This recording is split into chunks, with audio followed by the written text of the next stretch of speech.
Era mayo de 1995.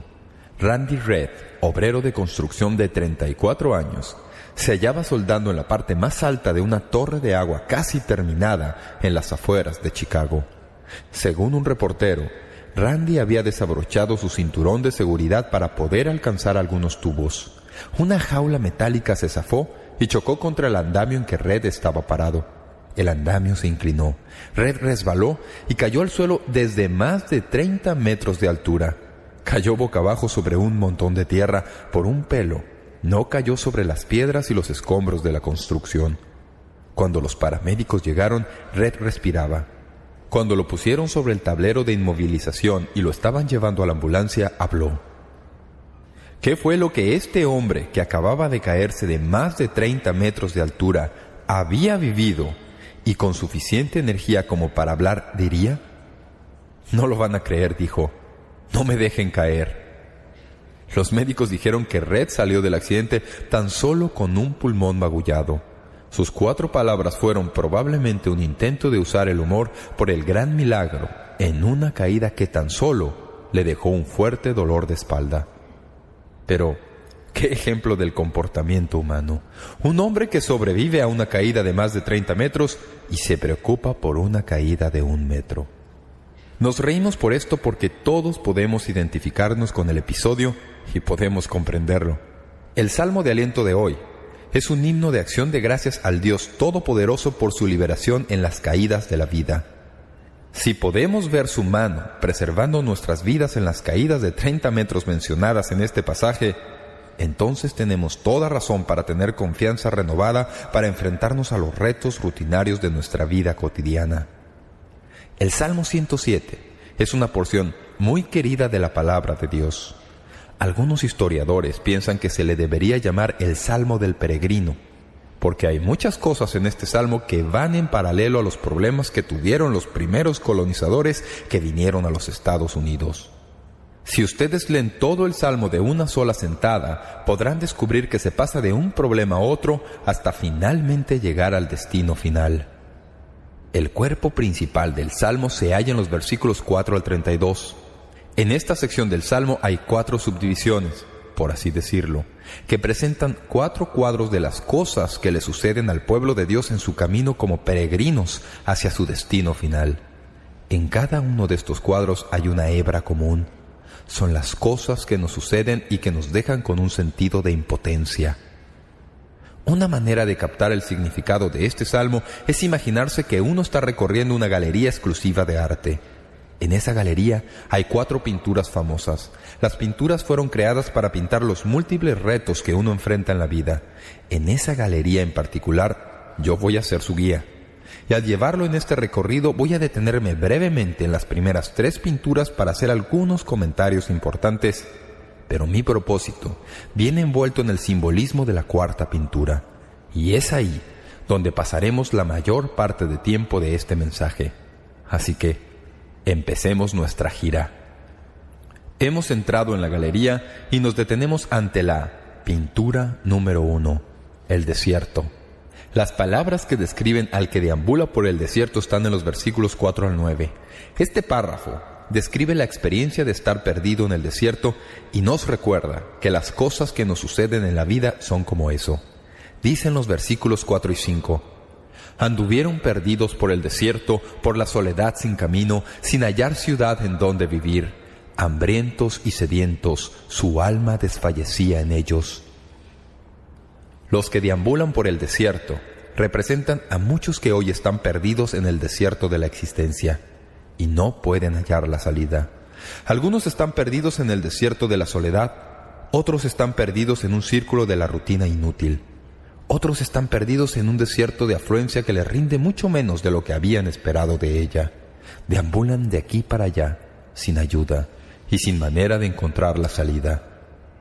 Al pasar al siguiente pórtico visitamos la pintura número 2, la cárcel. Este es un cuadro de una cárcel, de una prisión. La hallamos en el Salmo 107, 10 al 10. El versículo 10 describe a estos presos, dice: Algunos moraban en tinieblas y sombra de muerte, aprisionados en aflicción y en hierros. Un escritor ha dicho que algunos son como presos atrapados en la mazmorra de su propio desenfreno moral, víctimas del mal antes que hacedor del mismo. Empezaron con libertad de elección, pero hicieron la elección errada vez tras vez hasta que finalmente les fue quitado su libre albedrío. Lo que estaban haciendo llegó a dominarlos y ya no podían hacer ninguna otra cosa. El drogadicto haría lo que fuera por quedar libre de las cadenas de su hábito, pero ese hábito lo tiene ensartado y él sabe que al final de todo eso será su muerte. En sus momentos de sobriedad, el alcohólico se detesta a sí mismo por el infierno que crea en su propio hogar, pero la botella es su cadena y él sabe que no puede librarse de ella. Hay otros más que están encerrados en la prisión del maltrato o la persecución. Esta es una adecuada descripción del comportamiento compulsivo, como el del jugador que apuesta compulsivamente y el de otros asuntos que atrapan a la gente y no lo sueltan. Son prisioneros de su propia conducta. Al avanzar por la galería, vemos el cuadro número 3, el hospital. Versículos 17 al 22. Este es un cuadro de un hospital, tal vez incluso la unidad de cuidados intensivos. En los versículos 17 al 22 leemos esto. Es más, hay una descripción muy apropiada que se ve en esta situación y dice: fueron afligidos los insensatos a causa del camino de su rebelión y a causa de sus maldades. Su alma abominó todo alimento y llegaron hasta las puertas de la muerte.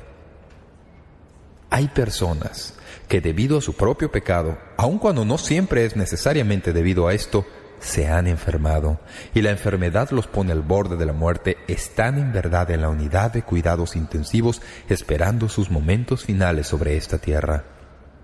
Esto nos lleva al pórtico más grande en la galería y lo que considero que es la pintura principal de las 4.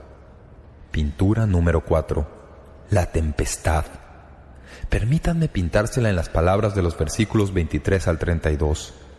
Los que descienden al mar en naves y hacen negocio en las muchas aguas, ellos han visto las obras de Jehová y sus maravillas en las profundidades, porque habló e hizo levantar un viento tempestuoso que encrespa sus ondas. Suben a los cielos, descienden a los abismos, sus almas se derriten con el mal. Tiemblan y titubean como ebrios y toda su ciencia es inútil. Entonces claman a Jehová en su angustia y los libera de sus aflicciones. Cambia la tempestad en sosiego y se apaciguan sus ondas. Luego se alegran porque se apaciguaron y así los guía al puerto que deseaban. Alaben la misericordia de Jehová y sus maravillas para con los hijos de los hombres. Exáltenlo en la congregación del pueblo y en la reunión de ancianos lo alaben.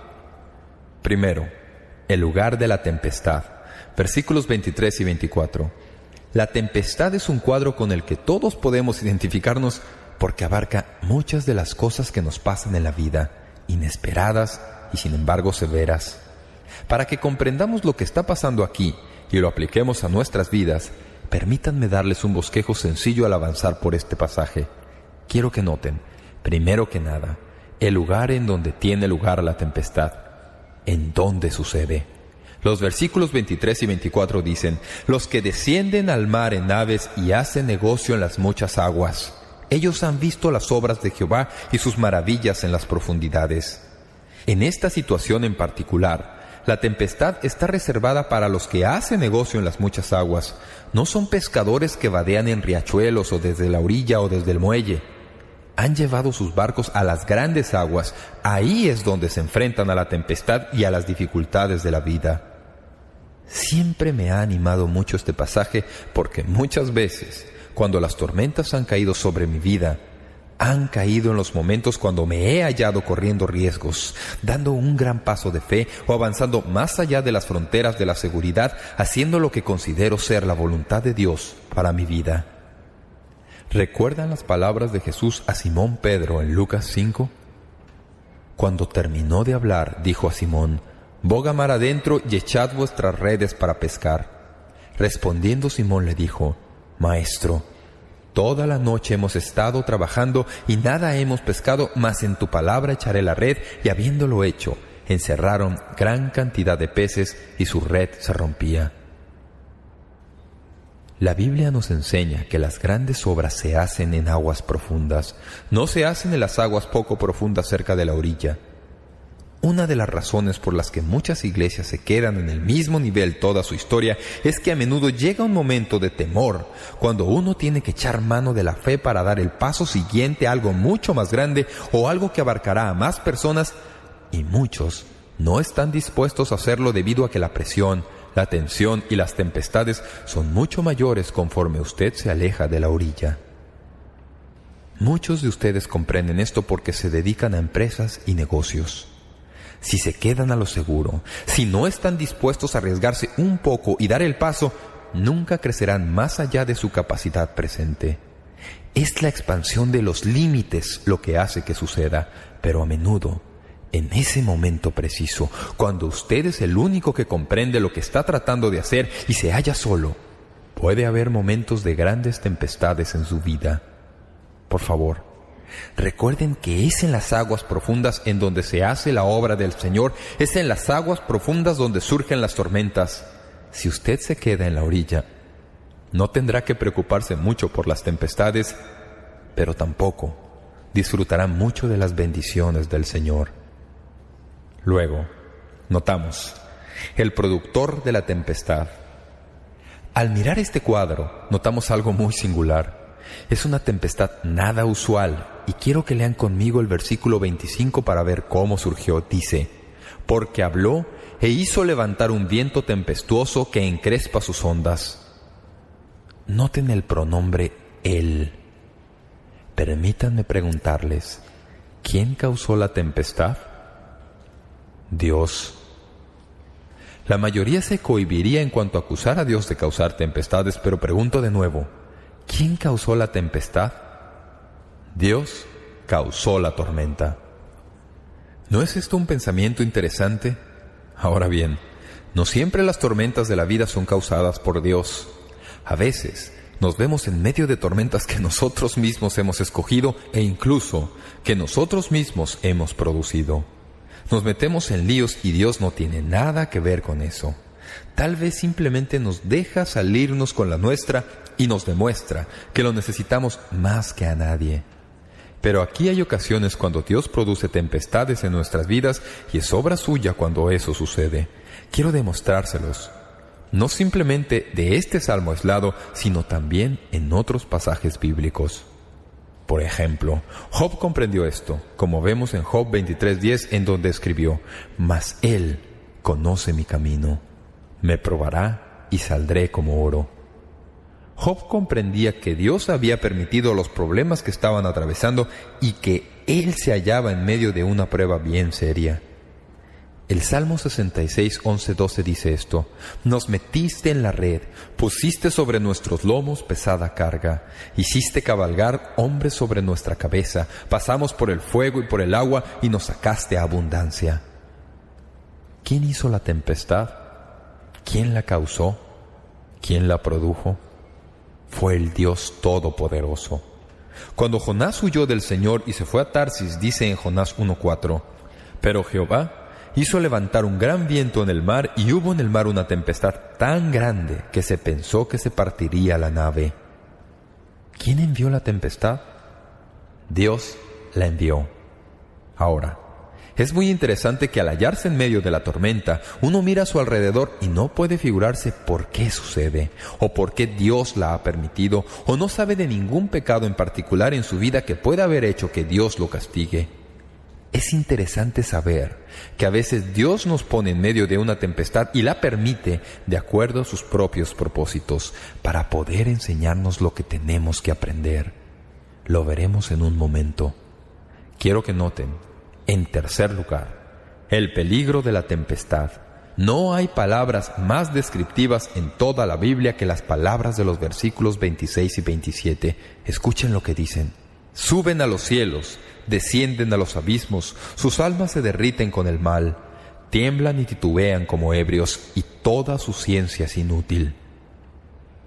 Eugenio Peterson parafrasea este pasaje en su versión en inglés titulada El mensaje de la siguiente manera: «Ustedes apuntaban alto al cielo y de repente la tierra se abrió a sus pies. Sus corazones se les atascaron en la garganta, daban vueltas como trompos, tropezaban como borrachos totalmente desorientados». ¿Cuántos de ustedes han estado alguna vez en una circunstancia tan aguda en la que se hayan sentido así? Noten que hay aquí 5 expresiones descriptivas. Descienden a los abismos, sus almas se derriten, tiemblan, titubean como ebrios y su ciencia es inútil. Esta última expresión, toda su ciencia es inútil, es traducción de un modismo hebreo que equivaldría al modismo en español como para volverse loco. El Salmo dice que la tempestad los ha puesto en cierto sentido en el punto en donde ya no saben qué hacer, no tienen ni idea de cómo librarse de la tormenta, la tempestad ha dejado el barco sin control, la tempestad se ha apoderado del barco y ellos son simplemente espectadores en toda la situación. Pero, por supuesto, en medio del peligro hay una oración. En cuarto lugar, la oración en la tempestad. Quiero que noten esta oración en el versículo 28. Entonces claman a Jehová en su angustia y los libra de sus aflicciones. ¿Cuántos de ustedes saben que nuestras oraciones en medio de la tempestad tienden a ser más bien cortas? ¿Cuántos lo saben?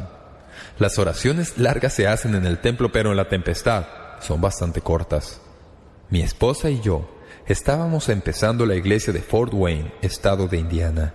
Vivíamos a las orillas de una carretera muy transitada en una casita cuya salida salía directamente a la carretera, así que era bastante peligroso salir. Un día mi esposa estaba conduciendo y yo iba en el asiento del pasajero. Ella retrocedió para entrar en el tráfico. No vio que venía un coche. Yo alcé la vista justo por un instante y alcancé a verlo. Todo lo que dije fue: «Señor, ayúdanos». Nada más. El otro carro nos chocó en el asiento posterior, no donde yo estaba sentado. De lo contrario, habría quedado herido. Cuando uno ve que otro coche se le viene encima y está a punto de recibir el impacto, uno no tiene tiempo para vocabulario especializado, ni para recordar ninguna de las frases elaboradas que se oyen en la iglesia. Uno eleva la oración más sencilla. Quiero que noten algo. Este versículo es el mismo en prácticamente todas y cada una de las situaciones que hemos visitado hasta aquí en la galería. Por ejemplo, ¿qué hace el viajero en el desierto cuando se ha perdido? Versículo 6. Entonces clamaron a Jehová en su angustia, y los libró de sus aflicciones. ¿Qué hace el cautivo cuando está preso en sus propias cadenas? El versículo 13 dice: luego que clamaron a Jehová en su angustia, los libró de sus aflicciones. ¿Qué hace el paciente en la unidad de cuidados intensivos cuando ha perdido toda esperanza? Versículo 19. Pero clamaron a Jehová en su angustia y los libró de sus aflicciones. Es exactamente el mismo versículo en cada situación para recordarnos que sin que importe cuál sea el problema, sin que importe cuál sea la situación, la única salida es hacia arriba y la única manera en que vamos a recibir ayuda en una situación de impotencia es encontrarla fuera de uno mismo, en alguien que es más fuerte que uno, alguien que realmente puede sacarlo de la situación. En toda situación hay oración al Dios Todopoderoso. La mayoría lo sabemos. Es más, espero en secreto saber cuando llegue al cielo que Dios ha permitido tempestades, incluso planeó unas cuantas de ellas, para obligarnos a doblar nuestras rodillas y recordarnos que por autosuficientes que pensemos ser y por buenos que seamos para salir de los líos en que nos metemos, hay ciertas cosas que solo Dios puede controlar y que a Él le encanta obligarnos a doblar nuestras rodillas en dependencia a Él. Si tan solo pudiéramos aprender a orar en tiempos de paz con intensidad, con la intensidad que ponemos en nuestra oración en tiempos de tormenta. La oración en medio de la tempestad. Luego hay un cambio dramático en el cuadro. Es el cuadro de la paz en la tempestad. Los versículos 29 y 30 dicen: cambia la tempestad en sosiego y se apaciguan sus ondas. Luego se alegran porque se apaciguaron y así los guía al puerto que deseaban. ¿Cuántos saben que una de las cosas más grandiosas de estar en la tempestad y saber que Dios la ha causado es el darse cuenta de que el que causó la tempestad también puede apaciguarla? El interruptor tiene dos posiciones. Una dice encendido y la otra dice apagado. Y Dios tiene el control de ambas. Cuando ellos oraron al Señor y clamaron a Él en medio de sus problemas, Él oyó su oración. calmó la tempestad, y así las olas se apaciguaron. Siempre pienso en esto en conexión con las historias del Nuevo Testamento acerca del Señor Jesús y sus discípulos. El Señor permitió, a mi juicio, que sucedieran algunas cosas en las vidas de sus discípulos para enseñarles lecciones que no podrían haber aprendido de ninguna otra manera. Algunas lecciones no se aprenden en el aula, lo sabían. Se aprenden por experiencia al atravesar juntos esas cosas. ¿Recuerdan la ocasión cuando los discípulos se embarcaron en el barco para cruzar al otro lado del lago? El Señor también subió al bote, se fue a la popa, se acostó y se quedó dormido. Los discípulos remaron hasta medio lago y se puso muy tormentoso. Era evidente que los discípulos estaban listos para olvidarse de todo, pensaban que iban a morir. De repente, se les ocurrió que quien había creado el viento, las olas y el mar estaba en su barco, dormido en la popa. Según Mateo 8:26, Jesús les dijo después de que le despertaron: ¿por qué teméis, hombres de poca fe? Entonces, levantándose, reprendió a los vientos y al mar, y se hizo grande bonanza. Me encanta lo que Lucas añade. Lucas añade la dimensión del temor en la vida de los discípulos. Leemos en Lucas 8:24. Y vinieron a él y le despertaron diciendo: Maestro, Maestro, que perecemos. Piensen en esto. Están hablando con el Señor de Gloria, que creó los vientos, las olas y el mar, y están llenos de miedo pensando que les llegó la hora. Jesús se despierta, reprende el viento y las aguas que rugen, todo queda en calma. Una de las grandes cosas al estar en la tormenta y saber que Dios la causó, es saber que uno no está solo en esta situación. Recuerdo cuando estudié este pasaje hace algunos años, cuando estaba enseñando los evangelios y escribí una nota al margen de mi Biblia. Dice: estamos mucho más seguros en la tempestad con Jesús en nuestro barco que jamás lo estaremos en la playa sin Él. Es la verdad. Si usted es creyente y está atravesando tiempos tempestuosos ahora mismo, permítame recordarle la promesa de que Dios está con usted si Dios es su Salvador y su Señor, si le ha invitado a su vida personalmente.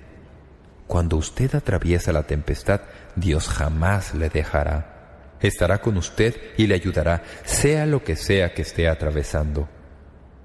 Dios le da una dimensión y dinámica singular respecto a cualquier tempestad en que se halle, y lo hace, aunque no sea explicable en términos humanos. Tengo un amigo que me cuenta de una mujer que se vio atrapada en una aterradora tempestad en el Océano Atlántico. Estaba a bordo de un barco muy grande con muchos niños.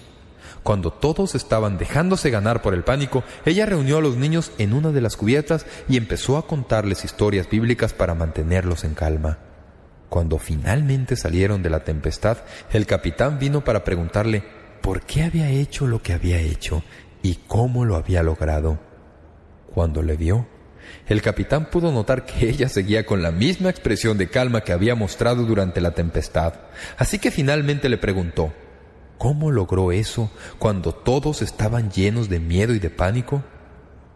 ¿Cómo logró mantener la calma? Ella dijo: pues es muy sencillo.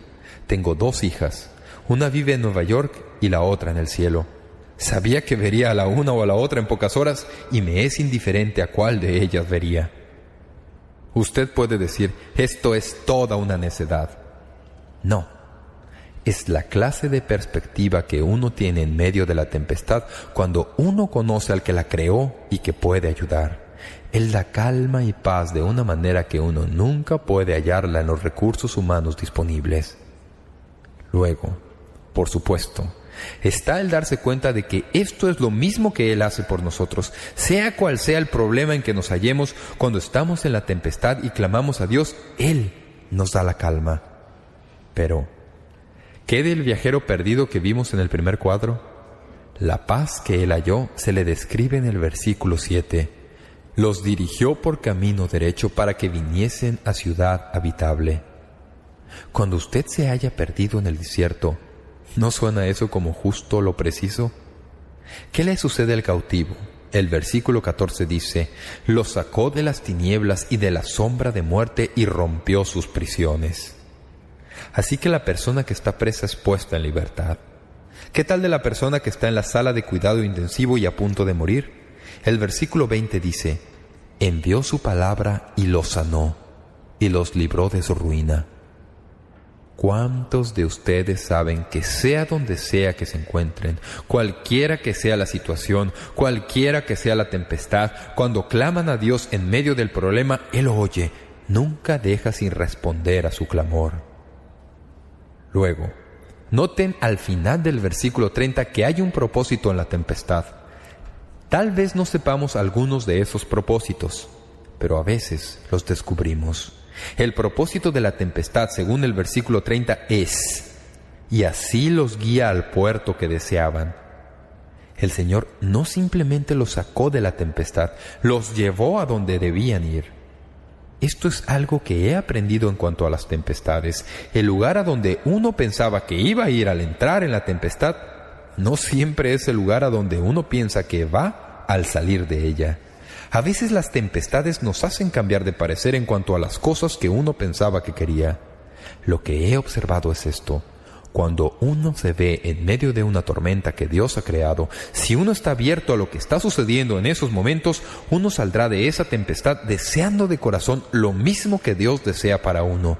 Su deseo y lo que Dios desean serán lo mismo, y el lugar a donde usted quería ir, que tal vez haya estado en un punto tal, se verá ajustado al lugar a donde Dios quiere que usted se dirija. Lo bello de todo esto es que usted mismo querrá dirigirse allá. ¿Cuántos saben que cuando el pez vomitó a Jonás sobre la playa, después de haber pasado la noche en el vientre del pez, cayó en tierra corriendo hacia el lugar a donde ahora realmente quería ir? ¿Notaron eso al estudiar el libro de Jonás? Realmente quería ir allá. Dios cambia sus deseos en medio de la tempestad. Lo siguiente que me encanta en esto, y que es una característica general de todos los salmos que hemos estudiado, es la alabanza después de la tempestad. Salmos 107, 31 y 32. ¿Lo ven? Alaben la misericordia de Jehová y sus maravillas para con los hijos de los hombres. Exáltenlo en la congregación del pueblo y en la reunión de ancianos lo alaben. Permítanme hacerles una pregunta. ¿Qué sucede cuando uno está en el desierto y lo llevan a una casa hermosa y se le da vivienda? Voy a decirles lo que sucede. Se halla en los versículos 8 y 9. Alaben la misericordia de Jehová y sus maravillas para con los hijos de los hombres, porque sacia el alma menesterosa y llena de bien al alma hambrienta. Si uno está en el desierto y ha sido librado, la respuesta natural es alabar a Dios por lo que Él ha hecho. ¿Qué sucede cuando usted se halla preso y Dios le ha sacado de alguna adicción o de algún problema en donde usted se sentía como si estuviera aplastado por el problema y que no había manera de liberarse? Los versículos 15 y 16 dicen: Alaben la misericordia de Jehová y sus maravillas para con los hijos de los hombres, porque quebrantó las puertas de bronce y desmenuzó los cerrojos de hierro. Usted da gracias a Dios por haber sido puesto en libertad. Una de las cosas que me encanta al visitar el tabernáculo de Brooklyn cuando vamos allá en vacaciones es oír los testimonios de personas que han sido libradas de la cárcel de la cocaína, de la prisión de las adicciones y de otras cosas que los tenían prisioneros y de las que Dios los ha librado. Hay que oírlos alabar y dar gracias al Señor. Una vez, la cantante cristiana Damaris Carbaugh nos visitó. Recuerdo que conversé con ella y le dije que su música había sido una gran bendición para mí y que me encantaban sus cantos. Ella se echó a llorar y me dijo: «Ay, Pastor Jeremiah, usted no tiene ni idea de lo que Dios ha hecho por mí». Esa era la motivación para su música. Que los hombres alabaran al Señor y dieran gracias por su bondad. Luego, lo interesante que tiene lugar en los dos últimos cuadros de este salmo es esto.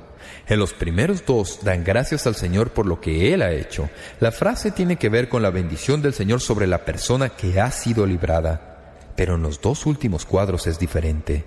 Por ejemplo, cuando una persona es librada de la enfermedad, los versículos 21 y 22 anotan el himno. Alaben la misericordia de Jehová y sus maravillas para con los hijos de los hombres. Ofrezcan sacrificios de alabanza y publiquen sus obras con júbilo. Luego viene la tempestad que hemos estudiado y vemos en los versículos 31 y 32. Alaben la misericordia de Jehová y sus maravillas para con los hijos de los hombres. Exáltenlo en la congregación del pueblo y en la reunión de ancianos lo alaben. Algunos me dicen, no pienso que uno necesita adorar en público, uno debe adorar en privado. No sé qué Biblia estén leyendo. La Biblia constantemente nos recuerda que cuando adoramos en privado, su eficacia se amplía como explosión cuando nos reunimos y alabamos juntos en compañía de la congregación.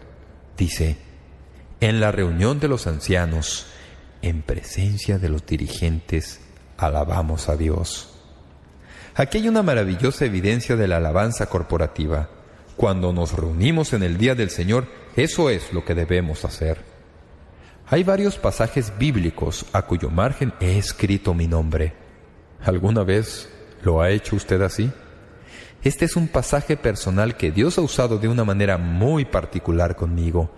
En otro mensaje, les conté cómo el Señor usó el Salmo 71 para dármelo en medio de mi enfermedad. Ese es mi salmo. Voy a permitirle que usted lo use cada vez que lo necesite, pero ese salmo es algo que Dios me dio a mí. Pero este es otro junto al cual Dios ha escrito mi nombre y es debido a algo que sucedió al principio de mi ministerio en esta congregación. Al principio de nuestro pastorado aquí, acepté no solo ser pastor de la iglesia, sino también llegué a ser el presidente de la universidad. En realidad, pienso que lo hice bajo la dirección del Señor y tengo esa convicción incluso hoy. Pero fueron tiempos muy difíciles. Diría que la universidad pendía de un hilo. Muchos de los que somos parte del teje y maneje de la Universidad Cristiana Heritage sabemos que si Dios no hacía algo realmente milagroso, no habría ninguna esperanza de que la universidad subsistiera. Hay un verano en particular que recuerdo con vívido color. Se nos habían agotado los recursos, el dinero de colegiatura se había acabado y no contábamos con los fondos necesarios para sostener la operación de la universidad durante las vacaciones.